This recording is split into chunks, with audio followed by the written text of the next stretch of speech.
आज किती लोक आनंदी आहेत? व्हेरी गुड, सगळे आनंदी आहेत. देवाच्या नावाला मान महिमा धन्यवाद असो, कारण आजचा दिवस विशेष दिवस आहे, हंगामाचा दिवस आहे, हंगामाचा सण आहे. मी मागच्या वेळेस बोलताना म्हणालो होतो की हंगामाचा सण आणि दसरा, दिवाळी हे सगळे एकत्रच का येतात, त्याचं काय वैशिष्ट्य आहे. आणि बसल्या बसल्या मी वाचत होतो निर्गमाचं पुस्तक 12वा अध्याय, त्याच्यामध्ये चतुर्दशी वगैरे हे सगळे दिवस लिहिलेले आहेत नाही का. आणि मग हे सर्व वाचत असताना मला असं दिसून आलं की इस्रायल राष्ट्राला परमेश्वराने जे सण पाळायला सांगितले ते चंद्र, सूर्य, तारे यांच्या ग्रहणावरती, त्यांच्या फिरण्यावरती अवलंबून आहेत नाही का.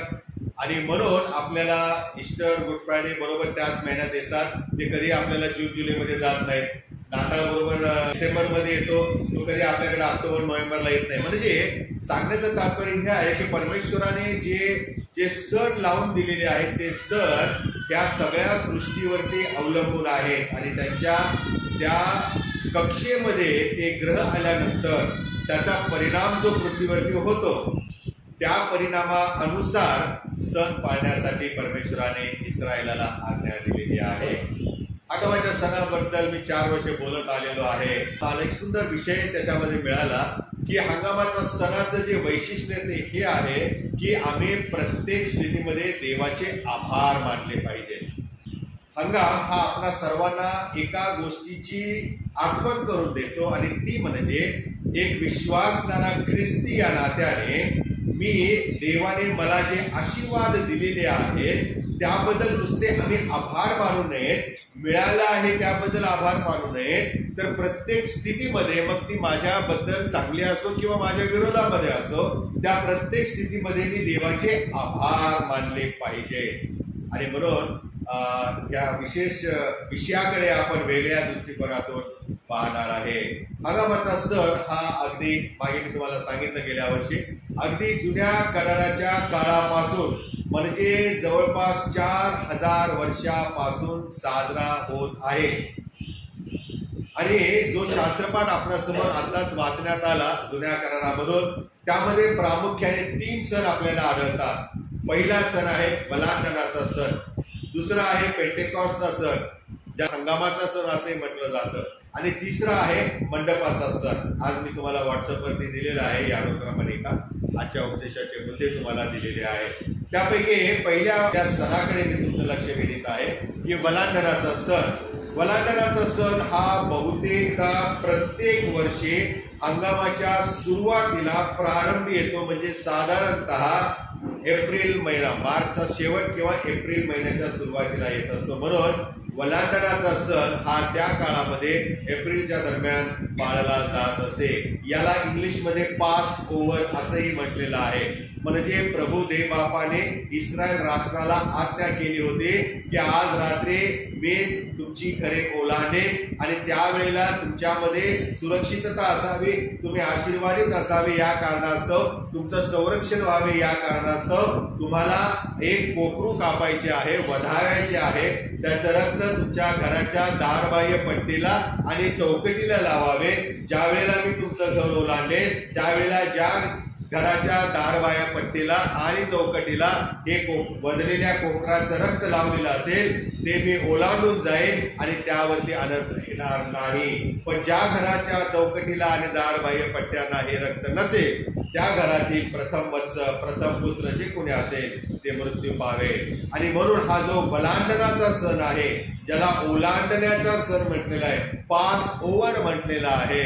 आणि या सणाची आठवण म्हणजे प्रभू देवबापाने त्यांना सांगितलं होतं की हे पटपट तुम्ही खायचं आहे आणि निघायचं आहे, वचनदत्त देशामध्ये मी तुम्हाला नेणार आहे. आणि म्हणून पूर्वजांना परमेश्वराने कशा प्रकारे अद्भुत रीतीने त्या रात्री बाहेर काढलं, मिस्रातून बाहेर काढलं, गुलामगिरीतून बाहेर काढलं, त्याची आठवण म्हणून वलांडन सण आजही आपण पाळतो. पुढे आम्ही पाहतो की हे तितकंच महत्वाचं आहे की वलांडन सण या दिवशी वधलेला कोकऱ्याचं रक्त दारबाह्य पट्टीवर लावलं जात असे. आणि हा काही योगायोग नाही, परंतु इसवी सन 29 साली बरोबर वलांडन सणाच्या दिवशी प्रभू येशू ख्रिस्ताला, ज्याला योहानाने म्हटलं हा पहा जगाचे पाप हरण करणारा देवाचा कोकरा, त्या देवाच्या कोकऱ्याला, त्या येशू ख्रिस्ताला वलांडनाच्या दिवशी वधस्तंभावरती बदललं गेलं, त्याचं रक्त सांडलं गेलं आणि त्याच्या रक्ताने आम्हाला पातकांची क्षमा मिळाली, त्याच्या रक्ताने आम्हाला शुद्धता मिळाली, त्याच्या रक्ताने आम्हाला सार्वकालिक जीवनाचा मार्ग उघडा झाला, स्वर्गीय राज्याचा दरवाजा आमच्यासाठी उघडला गेला. आणि म्हणून वलांडन सणाचं हे अतिशय मोठं महत्व आहे. कारण प्रभू येशू ख्रिस्ताला वलांडन सणातच वधस्तंभे खेळलं गेलं आणि ज्या दिवशी प्रभू येशू ख्रिस्ताला त्या वधस्तंभावर खेळलं गेलं त्या दिवशी त्याच्या मरणाने प्रत्येक व्यक्तीला या पृथ्वीवरील तारण प्राप्त झालं, म्हणजेच पापाची क्षमा प्राप्त झालेली आहे. पापाच्या गुलामगिरीतून, जसं मिस्राच्या गुलामगिरीतून देवाने इस्रायल राष्ट्राला वलांडनाच्या दिवशी बाहेर काढलं, तशाच प्रकारे पापाच्या गुलामगिरीतून देवाने येशूच्या रक्ताद्वारे, येशूच्या मरणाद्वारे वलांडनाच्या दिवशी त्याला वधस्तंभावर खेळल्या जाण्याने प्रभूने आम्हाला पापाच्या गुलामगिरीतून बाहेर काढलेलं आहे. आणि याचं आठवण आपण गुडफाड्याच्या दिवशी, उत्तम चतुर्वाच्या दिवशी करतो. आणि परमेश्वराने येशू ख्रिस्ताद्वारे आम्हाला सार्वकालिक जीवन दिले, स्वर्गाचं दार उघडं केलं, त्याचं गौरव करण्यासाठी पुनरुत्थानाच्या दिवशी आपण पुन्हा चर्चमध्ये येऊन देवाचं गौरव करत असतो. दुसरा सण आहे आणि तो म्हणजे पेंटेकॉस्टचा सण आहे. पवित्र शास्त्रामध्ये याला पहिल्या उपजाची पेंडी या दिवशी तुम्ही देवाला अर्पण करावे असं शास्त्रामध्ये, मगाशी जो शास्त्रपाठ वाचलेला आहे 16 अनुवादाचा, त्यामध्ये पाहायला मिळतं. आणि हा जो दुसरा सण आहे, हा दुसरा सण यहुदी लोक धनधान्य जे परमेश्वराने त्यांना दिलेलं आहे ते पाहून देवाचे आभार मानण्यासाठी हा सण पाळत असत. परमेश्वराची तशी त्यांना आज्ञा होती. निर्गमाचं पुस्तक 23 अध्याय 16व्या वचनामध्ये आम्ही ही गोष्ट वाचतो. गणनाचं पुस्तक 28 अध्याय 26व्या वचनामध्ये याविषयी आम्हाला वाचायला मिळतं. तुमच्यासाठी मी अनुवादाचं पुस्तक 16 अध्याय 9 वचन वाचत आहे. यामध्ये असं लिहिलेलं आहे, तू 7 सप्तकांची गणना कर, उभ्या पिकाला वेळा लावल्यापासून 7 सप्तक म्हणजे 49 दिवस मोजायचे आहेत. आणि मग तुझा देव परमेश्वर याने तुला समृद्ध केले असेल त्या मानाने त्याला स्वसंतोषाचा बली अर्पून सप्तकांचा सण पाळ, असं परमेश्वराने इस्रायल राष्ट्राला येहुद्यांना आज्ञा केलेली आहे. आणि म्हणून या सणाला 49 दिवस झाल्यानंतर हा सण पाळण्यासाठी एक नाविन्याने परमेश्वराच्या समोर सादर करण्यासाठी पीक काढलेलं आहे. या पिकाची पहिल्या उपजाची पेंडी परमेश्वराला त्याच्या मंदिरात अर्पण करण्यासाठी, नव्याने परमेश्वराला धन्यवाद देण्यासाठी इस्रायल राष्ट्राला 50वा दिवस देवाने मुकरर केला होता. आणि म्हणून त्याला या सणाला पेंटेकॉस्टचा सण असं पूर्वीच्या काळी म्हटलं जात असे. प्रेषितांची कृत्य 2 अध्याय आणि 1 ते 11 आपलं वचन जर वाचले तर त्यामध्ये आम्हाला असं आढळतं की पवित्र आत्म्याच्या सामर्थ्याने त्या माडीवरल्या खोलीमध्ये जेवढे लोक बसलेले होते त्या सगळ्या लोकांच्यावर देवाचा पवित्र आत्मा उतरला आणि ते अन्य भाषेमध्ये बोलू लागले. आणि ते बोलत असताना जे त्या ठिकाणी वेगवेगळ्या देशोदेशीवरून आलेले होते, वेगवेगळ्या भाषा बोलणारे होते, त्या प्रत्येकाला हे काय बोलत आहेत अन्य भाषेमध्ये हे समजत होतं. आणि त्यांना आश्चर्य वाटलं की हे तर यहुदी आहेत आणि यांना आमची भाषा कशी काय येते. आणि त्या देवाने पवित्र आत्म्याच्या द्वारे त्या ठिकाणी जमलेल्या 120 लोकांना पवित्र आत्म्याच्या द्वारे अन्य भाषा दिली. ते काय बोलत होते? येशू ख्रिस्ताची सुवार्ता ते सांगत होते आणि अनेकांनी त्याच्यावर विश्वास ठेवलेला आहे. लोक अन्य भाषेमध्ये बोलू लागलेले आहेत. आणि याचा परिणाम असा झाला की पुढे 3000 लोकांनी येशू ख्रिस्तावर विश्वास ठेवला आणि त्याला आपला तारणारा देव म्हणून स्वीकारलं. हा पहिल्या उपजाची पेंडी म्हटलेला आहे.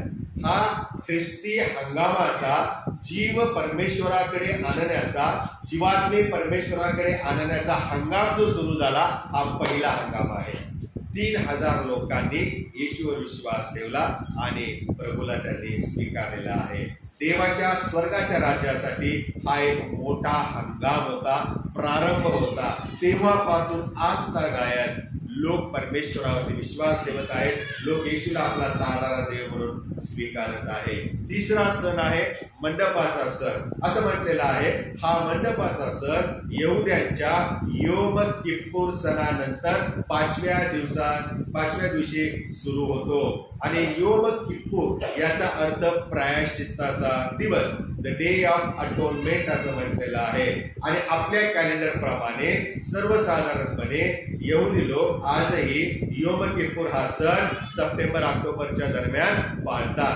परंतु प्रायश्चित्ताच्या दिवशी नेमका सप्टेंबर-ऑक्टोबर मध्ये योम किप्पूर सण असतो. आणि त्याच वेळेला प्रियानो आम्हाला पाहायला मिळतं की देवबापाने या इस्रायल राष्ट्राला मंडपाचा सण पाळण्याची आज्ञा दिली होती. अनुवादाचा ग्रंथ 16 अध्याय आणि 13व्या वचनामध्ये असं म्हटलेलं आहे, आपल्या खळ्यातील आणि द्राक्ष कुंडातील उत्पन्नाचा संग्रह करण्याचे म्हणजे कोठारामध्ये ठेवण्याचे संपल्यावर मंडपाचा सण पाळावा. आणि या दरम्यान यहुदी लोक बाहेर जात असत, रानामध्ये जात असत आणि त्या ठिकाणी ते राहुट्या ठोकून त्या राहुट्यांच्या मध्ये राहत असत. मिस्रातून निघाले त्यावेळेला रानामध्ये त्यांना अशा प्रकारे तंबू ठोकून राहावं लागलं, राहुट्यांच्या मध्ये राहावं लागलं. आपल्या पूर्वजांना आपली घरे सोडून रानामध्ये राहुट्यांमध्ये राहावं लागलं. याचं प्रतीक म्हणून देवाने त्यांना हा सण पाळायला लावलेला आहे. आणि म्हणून आजही यहुदी लोक रानामध्ये जाऊन राहुट्या उभ्या करतात आणि त्या दिवसाची आठवण करून परमेश्वराच्या नावाला धन्यवाद देतात. आपल्याला देवा यावरून शिकू इच्छितो की पृथ्वीवर आपण प्रवासी आहोत. काय आहोत? प्रवासी आहोत. आणि आपलं खरं नागरिकत्व तर स्वर्गीय आहे. स्वर्गाचे आपण नागरिक आहोत. तो आपला स्वर्गीय कनान देश आहे. आणि त्या स्वर्गीय कनान देशामध्ये जाण्यापूर्वी आपलं या ठिकाणी हा तंबू आहे, हे राहुटी आहे, यामध्ये आपण काही काळापुरतं राहत आहोत. अशा प्रकारे तीनही सण हे देवाने त्याच्यावर त्या यहुदी राष्ट्रावर इस्रायल राष्ट्रावर केलेल्या आशीर्वादांचं प्रतीक आहे. आशीर्वादांची आठवण करून देणारे आहे. शारीरिक आशीर्वाद त्याचबरोबर आध्यात्मिक आशीर्वाद देखील देवबापाने त्यांना दिलेले आहे. आज आपण या 3 सणांपैकी दुसरा सण पाळत आहोत, पेंटेकॉस्टचा सण किंवा हंगामाचा सण म्हटलेला आहे. आपले पूर्वज जे होते की नाही, त्यांच्याकडे परमेश्वरानं भरपूर काही दिलेलं होतं, परंतु जे जे त्यांच्याकडे होतं त्याबद्दल फार कमी ते देवाला आभार मानत असत. त्यांचा रोग जो होता किंवा त्यांची जी विचारधारा होती ती फार वेगळी होती. आणि ज्या परिस्थितीमध्ये त्यांना देवाने ठेवलेलं आहे त्या प्रत्येक परिस्थितीमध्ये ते समाधानी होते आणि देवाचे आभार मानत होते. आणि म्हणून ते जास्त वर्ष जगले आणि ते सुखमय जीवन जगले.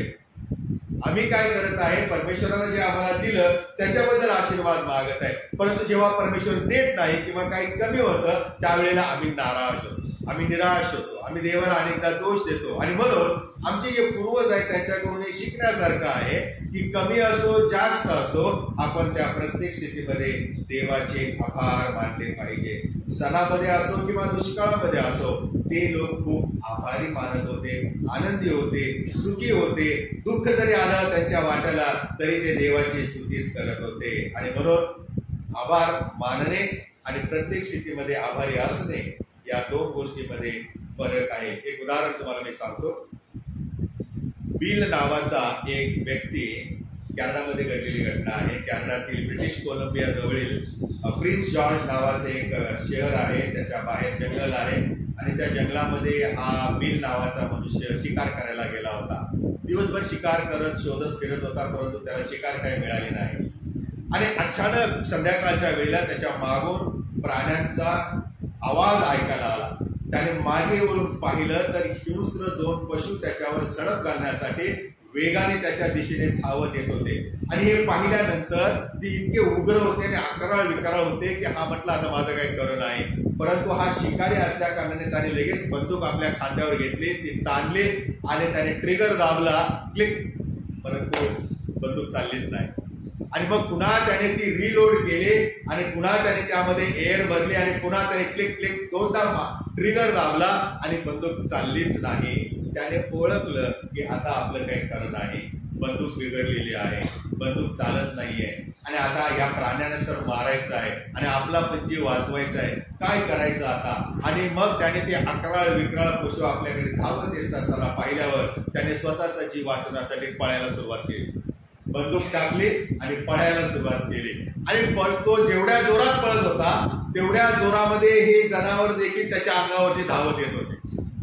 आणि हे पाहिल्यावरती तो धावतच सुटला जसा राणीचा मेसेज ऐकल्यावर एलिया धावत सुटला होता. परंतु दुर्दैव या ठिकाणी असं झालं की हा बिल नावाचा शिकारी धावत असताना एका ठिकाणी आला ज्या ठिकाणावर पुढे त्याला जमीनच नव्हती, दरी होती. आता मरण्याशिवाय पर्याय नाही. इकडे आड तिकडे वीर झालेली आहे, मागे पाहावं तर हे पशु धावत येत आहेत, पुढे पाहावं तर दरी आहे, काय करू समजेना. आणि हा गुडघे टेकतो आणि प्रभूला प्रार्थना करतो, हे देवा या जनावरांना ख्रिश्चन बनव. काय बनव? ख्रिश्चन बनव. आणि प्रार्थना करून डोळे उघडले तर त्याने पाहिलं हे दोन पशु जे त्याच्यावर धावत येत होते त्यांनी पण गुडघे टेकले होते याच्यासारखे आणि त्यांची प्रार्थना करत होते. आणि मग ह्याने एकाची प्रार्थना ऐकली, तो ते पशु काय प्रार्थना करत होते माहिती? प्रभू आम्हाला खायला समोर जे दिलेलं आहेस ना त्याबद्दल तुझे आभार मानतो. कधी कधी आम्ही अशा प्रकारे चुकतो. शिकाऱ्याने प्रार्थना करायला पाहिजे होती की प्रभू तू मला या समयामध्ये आणलंस, मी तुझे आभार मानतो. परंतु त्याने पशूंना बदलण्याचा प्रयत्न केला आणि लॉस्ट.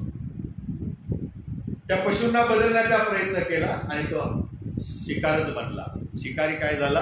शिकार बनलेला आहे. अशा अनेक गोष्टी आहेत आपल्या जीवनामध्ये, उदाहरणं आपल्याला भरपूर आहेत आणि देवबाप जे आम्हाला देतो त्याबद्दल आभार मानायचेच आहे. परंतु ज्या स्थितीमध्ये तो आम्हाला ठेवतो, मग ती चांगली असो, वाईट असो, आजार असो, सुख असो, दुःख असो, आम्ही निरोगी असो, संकट असो, मोह असो, प्रत्येक स्थितीमध्ये आपण देवाचे आभार मानायला पाहिजे. त्या पशूंनी देवाचे आभार मानले, त्यांना शिकार मिळाली, ते खाऊन मस्त तृप्त झाले. पण त्या माणसाने देवाचे आभार नाही मानले. त्या पशूंना त्याने बदलण्याचा प्रयत्न केला. हंगामाचा सण म्हणजे देवाने आम्हावर केलेली कृपा, देवाचं चांगुलपण, याबद्दल देवाचे आभार मानण्याचा सण आहे. This is the festival that we should thank the lord for all his goodness to us. Goodness to us. मी काहीतरी चांगलं केलं म्हणून मी आशीर्वादित आहे असं नाही, तर परमेश्वर चांगला आहे म्हणून तो मला आशीर्वाद, म्हणून तो मला आशीर्वाद. आमच्या जीवनामध्ये वेगवेगळ्या स्थितीमध्ये त्याने पुरवठा केलेला आहे आणि म्हणून त्याला आपण धन्यवाद देऊन त्याचे आभार मानले पाहिजे. शिकाऱ्याने विरोधी परिस्थितीमध्ये देवाचे आभार मानले नाहीत, उलट त्या पशूंना त्यांचा स्वभाव बदलण्यासाठी, त्यांचा ऍटिट्यूड बदलण्यासाठी तो देवाकडे प्रार्थना करीतो. पण हे जे शिकारी आहेत हे शिकारी चुकतात प्रियानो. परंतु जे शिकार समोर होते त्या पशूंनी परमेश्वराचे आभार मानले आणि गॉड गेव देम.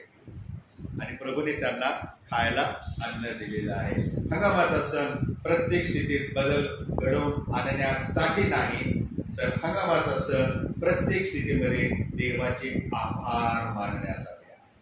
हा फरक आम्ही समजून घेतला पाहिजे. दुसऱ्याला बदलण्यापेक्षा स्वतःचा दृष्टिकोन बदलून स्वतःमध्ये बदल घडवून आहे त्याबद्दल परमेश्वराने जे आशीर्वाद दिलेले आहेत, परमेश्वराने जो पुरवठा केलेला आहे, परमेश्वराने जे आम्हाला ज्या स्थितीमध्ये ठेवलेला आहे त्याबद्दल आपण परमेश्वराचे आभार मानले पाहिजे. नाहीतर त्या शिकाऱ्याप्रमाणे दुसऱ्यांना बदलण्याच्या नादामध्ये आमचा तोल जातो आणि आम्ही हिंस्र श्वापदांची शिकार करतो. आम्ही आमचा जीव गमावतो. हिंस्र श्वापद म्हणजे सैतानाचे आम्ही शिकार बनतो. आणि म्हणून देवाने नेहमी आपणावर केलेल्या कृपेबद्दल त्याचे आभार आम्ही प्रत्येक स्थितीमध्ये मानले पाहिजे. हंगामाच्या सणामागे देवाचा हा सिद्धांत हेतू आहे.